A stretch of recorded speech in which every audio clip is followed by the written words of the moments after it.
मेरा नाम सत्यनारायण पनिया है और मैं दुद्दी ब्लॉक का एक छोटा सा गांव महुरिया से आया हूं। और संचालक महोदय का बहुत बहुत धन्यवाद जो हमें 2 शब्द बोलने का अवसर उन्होंने दिया। हम सब आज जानते हैं कि सागोबांध के जिगन टोला में आज दादा का पुण्यतिथि हम लोग मना रहे हैं। दादा 14 जनवरी 1942 में दादाजी का जन्म हुआ और 28 अक्टूबर 2020 में दादाजी स्वर्गवास हो गए, यानी फेल हो गए। दादाजी ने अपने जीवन काल में सर्व आदिवासी को जगाने में सारा जीवन निछावर कर दिया। और आज दादाजी हमारे बीच नहीं रहे, बट एक ऐसा पैगाम दे करके गए हैं, एक ऐसा रास्ता दिखा करके गए हैं जिसमें हम चल रहे हैं। और दादाजी एक अच्छे लीडर भी रहे, एक अच्छे कृषक भी रहे और एक अच्छे अधिवक्ता भी रहे। फिर भी अच्छे लेवल के होने के बावजूद भी उन्होंने अपने समाज के लिए, अपने लोगों के लिए और अपने विचारधारा के अनुसार हम सभी को अपने आराम और अपनी अच्छी खासी जिंदगी त्याग करके उन्होंने हम सर्व आदिवासी को जगाने का काम किया। इसलिए एक बार जोरदार ताली हो जाए दादाजी के लिए।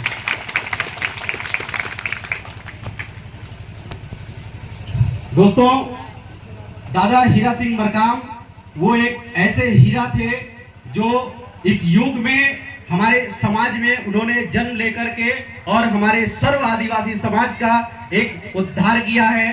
और दादा हीरा सिंह मरकाम का एक हमारे समाज के लिए बहुत बड़ा योगदान है, जो हम लोग सदियों इस योगदान को भूलना नहीं चाहिए। क्योंकि दादा हीरा सिंह मरकाम ने वो काम किया है जो आज तक उनके अलावा किसी ने नहीं किया है। क्योंकि दादा हीरा सिंह मरकाम विधायक भी रहे और एक वरिष्ठ, एक समाज सेवी भी रहे, जिन्होंने अपने कार्यकाल में कई पार्टियों से विधायक बनने के बावजूद भी उनको लगा कि हमारी संस्कृति, हमारी सभ्यता और हमारी कल्चर कहीं न कहीं विलुप्त हो रहा है, और उस चीज को ध्यान में रखते हुए सब कुछ छोड़ करके और अपने समाज को आगे ले जाने में उनका बहुत बड़ा योगदान है। इसी योगदान पे आज हम सभी यहाँ उपस्थित हुए हैं। ये जानना बहुत जरूरी है कि दादा हीरा सिंह मरकाम हमारे लिए किए क्या हैं। आजादी के आज 78 साल बीत गए, लेकिन आदिवासियों का स्थिति जैसी की तैसी पड़ी है। इसका जो मुख्य वजह है, उसका वजह यही है, ये सभी जैसे दादा हीरा सिंह मरकाम जी अपने जीवन काल में हमारे समाज को, चाहे वो किसी भी वर्ग के आदिवासी हो, जैसे मैं पनिका जनजाति से हूँ, गोंड जनजाति हो या खरवार जनजाति हो, चाहे जितने भी जनजाति हैं, उन्होंने सभी के लिए किया है। और सभी के लिए करते करते उन्होंने आखिरी सांस भी लिया। और इस हमारे बीच पिछले 4 सालों से अब दादा हीरा सिंह मरकाम नहीं रहे, लेकिन उनका गुण गाथा क्यों गाया जा रहा है? क्योंकि उन्होंने आदिवासियों के लिए एक ऐसा योगदान, ऐसा पैगाम, एक ऐसा रास्ता दिखाया है जिसकी वजह से हम सब यहाँ एकत्रित हुए हैं। बहुत सौभाग्य की बात है कि इस सागोबांध के प्रांगण में, सागोबांध के इस जिगन टोला प्रांगण में दादाजी की पुण्यतिथि, आज ये मुझे आइडिया तो नहीं है ये पहली पुण्यतिथि यहाँ मनाई जा रही है या दूसरी बार मनाई जा रही है, ठीक है, लेकिन एक हम ये गर्व से कह सकते हैं कि यहाँ के जितने भी वासी हैं, उनके सभी के लिए एक बहुत बड़ा सौभाग्य है कि दादाजी के पुण्यतिथि के अवसर पे आज यहाँ पे सभी लोग पुष्प श्रद्धांजलि देकर उन्हें आशीर्वाद ग्रहण कर रहे हैं। अब जैसे कि है क्या, आजादी के 78 साल बीत चुके हैं, लेकिन हमारा समाज, हमारी स्थिति, हमारी जो चीजें हैं जैसे कि तैसे है, ठीक है। हमारे यहाँ के जितने भी मंचासीन उपस्थित काफी लोगों ने इस विषय पे चर्चा किया, थोड़ा सा मैं भी उसे प्रकाश डालना चाहूंगा अपने शब्दों से। देखिए है क्या कि हम सभी आदिवासी हमारी लापरवाही, हमारे न ध्यान देने की वजह है कि हम जैसे भी हैं। ये इसका मुख्य जो वजह है, थोड़ा सा एक्सप्लेन हम करना चाहेंगे। जैसे कि दादा हीरा सिंह मरकाम कहते हैं, संगठित रहिए, शिक्षित रहिए, उसके बाद संघर्ष करिए। लेकिन हम लोग क्या है, न संगठित हो पा रहे हैं, न शिक्षित हो पा रहे हैं, न ही संघर्ष कर पा रहे हैं। संगठित न होने का मुख्य वजह जो है वो है हम एक दूसरे से मिल बांट करके नहीं रह रहे हैं। ये सत्य बात है कि नहीं? क्योंकि भाई भाई में ही जो है एक दूसरे का पैर काटने में पड़े हैं। सत्य है कि नहीं? है ना? तो फिर हम संगठित कैसे होंगे? दादा हीरा सिंह मरकाम ने हमें एक रास्ता दिखाया कि आप संगठित हो। अगर आप संगठित नहीं होगे तो आपका हक, आपका अधिकार सब कुछ छीन लिया जाएगा। आज आपके आंखों के सामने आप कुछ नहीं कर सकते। और ये चीज प्रैक्टिकली देखने को मिल रहा है कि हमारा हक, अधिकार सब कुछ छीन लिया जा रहा है, लेकिन हम कुछ नहीं कर पा रहे हैं। क्यों? सत्य बात है कि नहीं? एक बार हाथ उठा के बताइए, सत्य है कि नहीं? है ना? तो हमें संगठित होना चाहिए कि नहीं? होना चाहिए ना? कैसे होंगे? एक छोटी सी लाइन में हम बताना चाहते हैं, ठीक है? बुलबुल के पंजों में कभी बाज नहीं होते, बुलबुल के पंजों में कभी बाज नहीं होते, और बुलबुल के हाथों में कभी राज नहीं होते। दोस्तों, ये जो कुछ लाइनें हमने कहा आपके बीच, हमने इसलिए कहा कि बुलजिल बन के रहोगे, बुलजिल बन के रहोगे तो हमारी राज, हमारी पाठ, हमारी संस्कृति, हमारी सभ्यता, हमारा हक, हमारा अधिकार सब छीन जाएगा। इसलिए हमें सर्वप्रथम सभी आदिवासी भाइयों एवं बहनों, हमारे चाहे वो किसी भी समाज से हो, चाहे वो किसी जनजाति के आदिवासी हो, हम सबको सर्वप्रथम संगठित होना है। वो कैसे होंगे? कैसे होंगे? थोड़ा सा मैं अपने शब्दों में बताना चाहूंगा। हमें सामाजिक, राजनीतिक, आर्थिक, शैक्षिक सभी को एक साथ में संगठित करेंगे, तब जाके हम हमारी संगठित होंगे। तो जैसे है क्या कि जब हम अपने विचारधारा के साथ जुड़ जाएंगे, अपने मुख्य धाराओं के साथ जब जोड़ लेंगे अपने युवाओं को, अपने समाज के जितने भी वरिष्ठ हैं, समाज सेवक या जो कह लीजिए अपने शब्दों में, जैसे कि वरिष्ठ समाज सेवक कह लीजिए या विचारधारक कह लीजिए, या समाज को अच्छे दशा दिशा दिखाते हैं, जब हम उनके विचारधारा के साथ जुड़ेंगे तभी हम संगठित होंगे। क्योंकि जो समाज के वरिष्ठ जो लोग हैं वो काफी अनुभवी होते हैं, और अगर कुछ वो चीजें कहते क्या है, अगर समाज के युवाओं को जोड़ने के लिए, समाज के युवाओं को अच्छी भविष्य के लिए, उनके अच्छी उज्जवल भविष्य के लिए अगर उन्हें कोई अच्छा बात अगर बताए, तो आज के युवा कहते हैं 2 अक्षर पढ़ कर लिया है, हमें ज्ञान दे रहा है। सत्य है कि नहीं?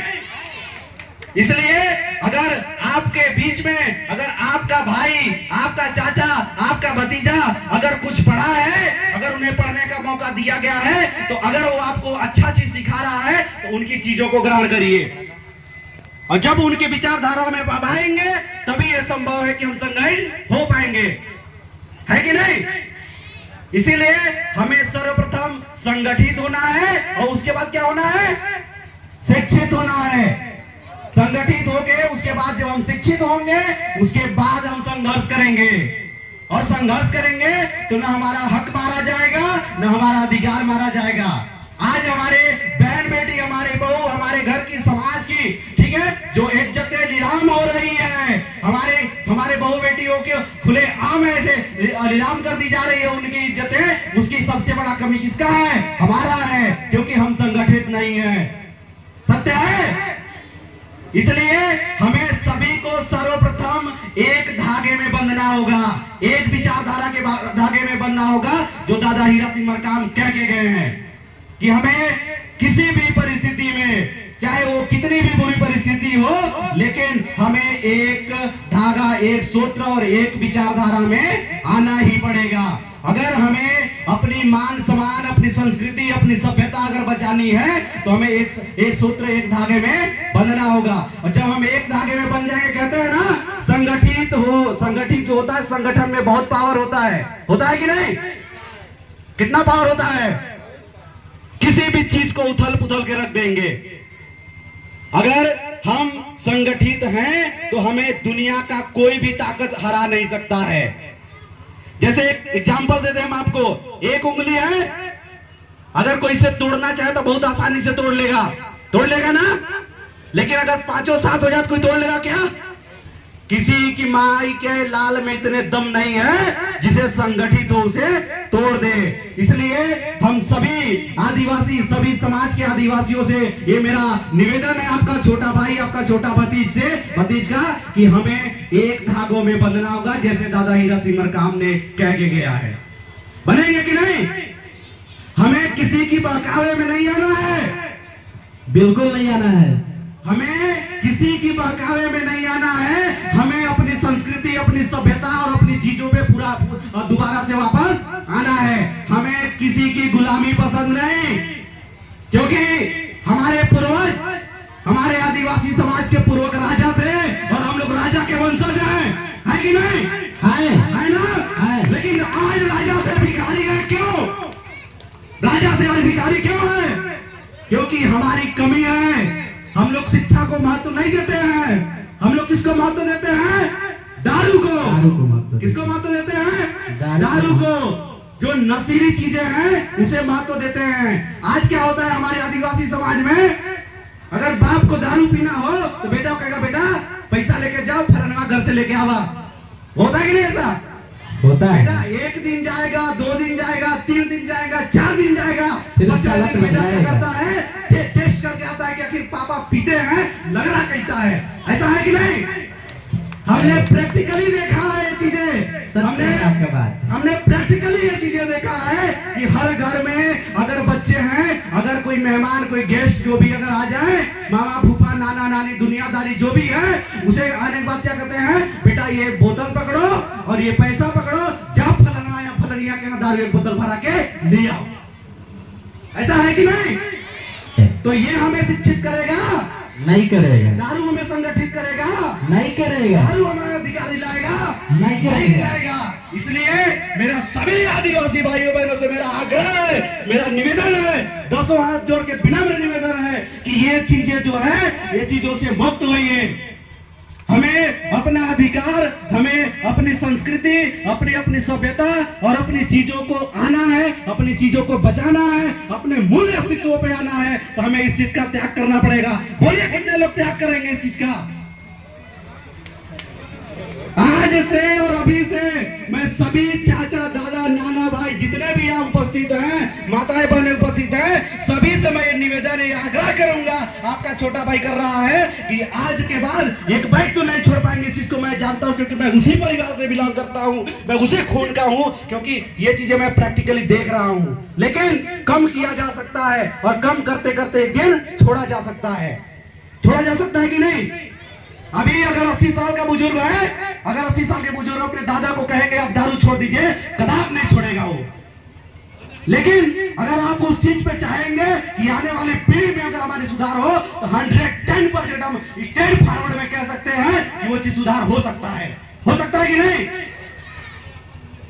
मेरे कहने से हाँ ना, जोर से बोलिए, आप लोग नहीं दे रहे हैं। मेरे कहने से हाँ ना कहा जाए, ये संभव है तभी कहिएगा। मैंने प्रैक्टिकली, मैं एक पनिका जनजाति से बिलोंग करता हूँ, ठीक है? मैं ये चीजें इसलिए कह रहा हूँ कि मेरे परिवार में मेरे दादा लगभग 110 साल के हो चुके हैं, लगभग 110 साल के हो चुके हैं। उनका डोज है, वो पीते हैं, अलग बात है, ठीक है? लेकिन मैं क्या, अब हम लोग की पीढ़ी में क्या है, दादा पीते हैं, अलग बात है, लेकिन अब वहां से कुछ न कुछ पढ़ाई के अनुसार जैसे भी है, थोड़ा शिक्षा आया, थोड़ा ज्ञान आया, बुद्धि आया, जैसे भी हुआ, आज मैं नशा मुक्त जिंदगी जी रहा हूँ।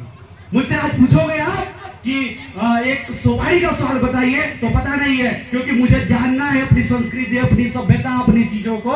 इसलिए कुछ चीजें हैं जो त्याग करना पड़ेगा। इसलिए थोड़ा कम समय, थोड़ा समय ज्यादा हो रहा है, इसलिए कम समय है, इसके लिए मैं माफी चाहूंगा और बाकी यहीं पे अपने बाड़ियों को विराम दूंगा। एक छोटा सा लाइन कह करके,